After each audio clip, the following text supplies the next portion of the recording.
मोबाईलच्या या जाळ्यामध्ये सारी दुनिया जमून गेली, सारी दुनिया गुंतून गेली। माझे नाव साक्षी कल्पेश वजे, मी आता 11वी ची विद्यार्थिनी। माझा वक्तृत्व स्पर्धेचा विषय सोशल मीडियाचे पालटले चित्र समाजाचे। हा विषय वक्तृत्व स्पर्धेत घेण्यात भाग का पडला? कारण आपल्या समाजामध्ये नकोतरीत्या सोशल मीडियाचा वापर होत आहे। सुखदुःखाचे इव्हेंट झाले, मोबाईलमध्ये दिसणे झाले। इंटरनेटच्या या आधुनिक युगात आयुष्य आता कॉपी पेस्ट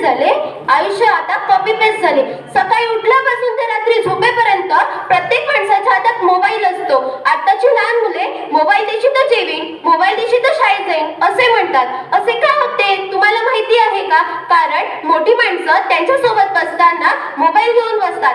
तेच ते त्यांच्या समोर पुस्तकं घेऊन बसली तर आपली मुले का नाही पुस्तकं घेऊन बसणार? पण असं होऊ शकत नाही, कारण मोठी माणसं त्यांच्याच मोबाईल मध्ये एवढी गुंतली गेली आहेत की त्यांना आपल्या मुलांवर संस्कार करण्यासाठी वेळच उरला नाही। त्यामुळे आपल्यामध्ये जिव्हाळा खूप कमी होत चालला आहे। हेच जर तुम्ही आपला मोबाईल बाजूला ठेवून आपल्या माणसासोबत वेळ घालवला तर तुम्ही गमावत चाललेली माणसं तुमच्यासोबत आयुष्यभर राहतील। आपल्यासारख्या सामान्य माणसाची दिवसाची सुरुवात देवाचे दर्शन घेऊन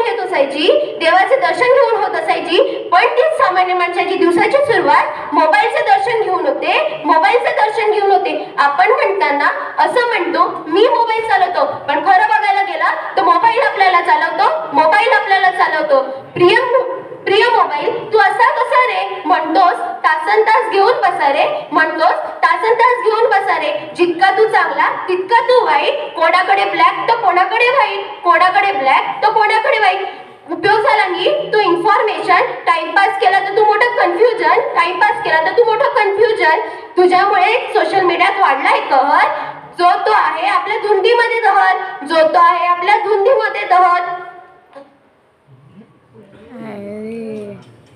तुझ्यामुळे माणूस चालेना सरळ, जग आला जवळ पण नात्यात पडले अंतर। आजकालच्या सर्व मुलांकडे मोबाईल असतो। आपण जर विचार केला तर त्या मोबाईलचा चांगला वापर होऊ शकतो। आता कोरोनाचेच उदाहरण घ्या, जिथे आपण माणसांना पाहू शकत नव्हतो, त्यांच्याशी संवाद साधू शकत नव्हतो, ती संधी आपल्याला मोबाईलने दिली। त्यामुळे आपण त्या माणसांशी बोलू शकलो, त्यांना पाहू शकलो। पण याचेच उदाहरण घेणे योग्य नाही, कारण कोरोनासारख्या महामारीच्या काळातही प्रत्येक मूल आपल्या घरी बसून अभ्यास करत होतं। पण त्याचाच वाईट उपयोग असा की आपण रस्त्यात चालताना आपले लक्ष त्या मोबाईलमध्ये गुंतलेले असते। आपल्या समोर कोणी पडले तर त्याला मदतीचा हात न देता त्याच हाताने आपण त्याची व्हिडिओ काढत बसतो। हेच आपले संस्कार आहेत का? हेच आपल्या आई वडिलांनी आपल्याला शिकवलं आहे का? मोबाईल कोणतीही साधने कधीच वाईट